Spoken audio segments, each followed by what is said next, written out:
की श्रद्धा हो गई है पक्की, तो वो मोक्ष मार्ग में निकल जाता है, भगवान को ही अपना बना करके चलता है।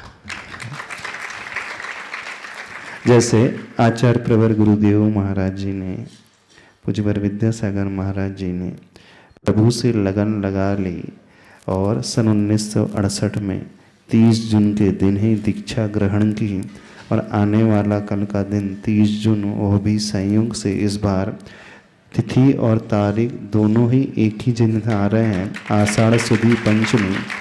तो हमें क्या करना चाहिए? उन गुरुदेव की बहुत अच्छे से भक्ति करना चाहिए, उनका दीक्षा दिवस बहुत अच्छे से मनाना चाहिए। जैसे आप दिवाली मनाते हो, दिवाली से बढ़कर के भी उस दीक्षा दिवस को मनाना चाहिए।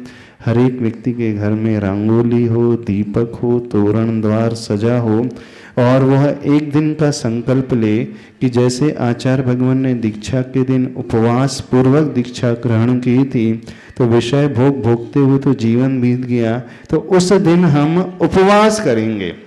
जैसे आप मुकुट सप्तमी का उपवास करते हैं अथवा अन्य पर्व के दिनों में उपवास करते हैं, तो एक त्याग और तप का संकल्प कि एक दिन उस दीक्षा दिवस के दिन हम किसी प्रकार का भोजन नहीं करेंगे।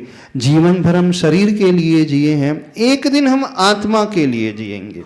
दूसरा संकल्प लेना चाहिए आचार्य भगवान के दीक्षा दिवस के दिन, किसी हम फैमिली को ऊपर उठाने का पुरुषार्थ करेंगे और किसी एक गरीब बच्चे को पढ़ाने का संकल्प ले लेंगे। क्योंकि आचार्य भगवान हमेशा सक्रिय सम्यक दर्शन की बात करते थे, और सक्रिय सम्यक दर्शन वो कहलाता है जब करुणा का भाव हमारे भीतर पैदा होता है। तो समाज का एक ऐसा परिवार जो बहुत आर्थिक रूप से परेशान है, तो हमारी क्षमता है तो हम अपनी क्षमता के अनुसार उस परिवार को ऊपर उठाएंगे। कोई बीमार है तो उस बीमार व्यक्ति की दवा करेंगे।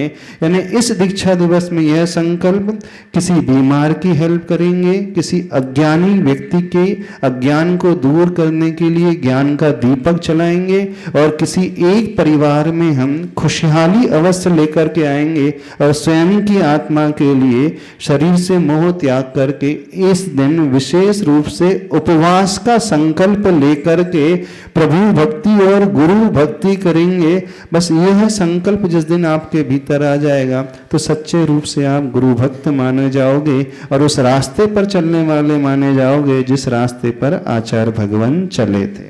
गुरुदेव, और